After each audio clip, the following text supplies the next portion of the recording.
tutakuwa na mkutano mkuu tarehe 29 mpaka tarehe 30 ya mwezi huu, na mkutano mkuu utatanguliwa na vikao vya awali.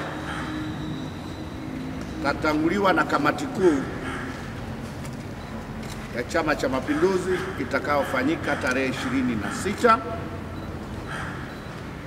Baadaye itafuatiwa na kikao cha halmashauri kuu ya taifa kitakachofanyika tarehe 28. Na baada ya hapo mkutano mkuu utafanyika tarehe 29 na tarehe 30. Nilieleza awali kwamba ajenda za mkutano mkuu huu maalum kubwa ni 3.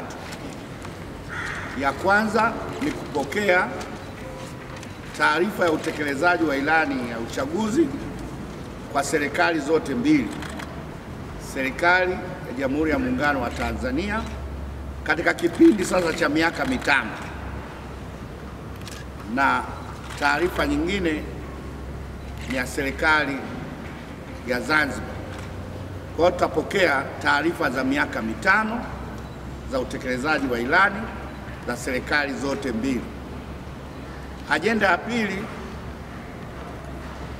itakuwa ni uzinduzi wa ilani ya uchaguzi ya Chama cha Mapinduzi. Tunaelekea katika uchaguzi mkuu utakaofanyika Oktoba. Sasa vyama vya siasa vinajinadi kupitia ilani na wagombea. Kwa hiyo Chama cha Mapinduzi kitazindua rasmi ilani ya uchaguzi ya mwaka 2025 kuelekea 2030.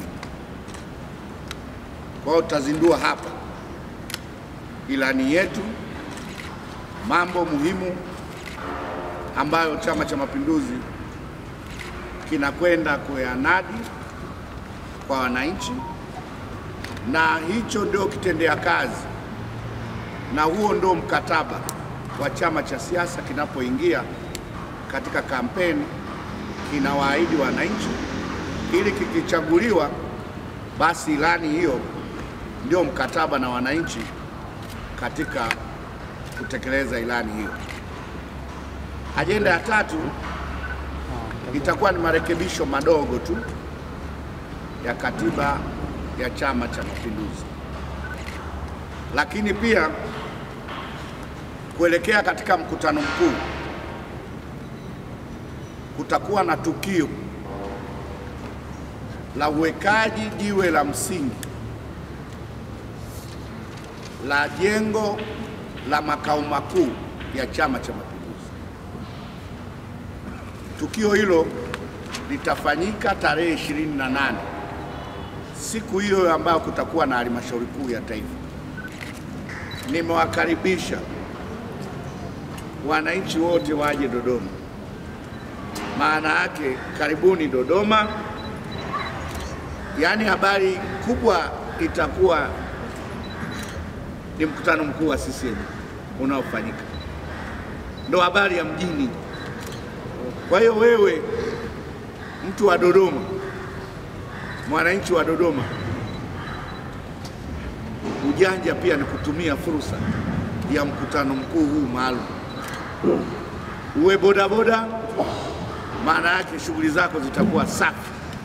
Uwe mamalishe, shughuli zako zitakuwa safi. Wenye mahoteli, wenye huduma za vinywaji, wenye ujasiriamali wote, wauzaji wa uniformu, kila mtu atafaidika na uwepo wa mkutano mkuu. Tunaenda kusimamisha nchi tarehe 29 mpaka 30. Tunaenda kusimamisha nchi, wote tutakuwa hapa Dodoma. Kwa hiyo nawakaribisha sana Dodoma, usipitwe, nchi itakuwa hapa, Tanzania yote itakuwa Dodoma. Kwa hiyo ni muda mwafaka, ni fursa kwa wana Dodoma kutumia mkutano mkuu huu maalum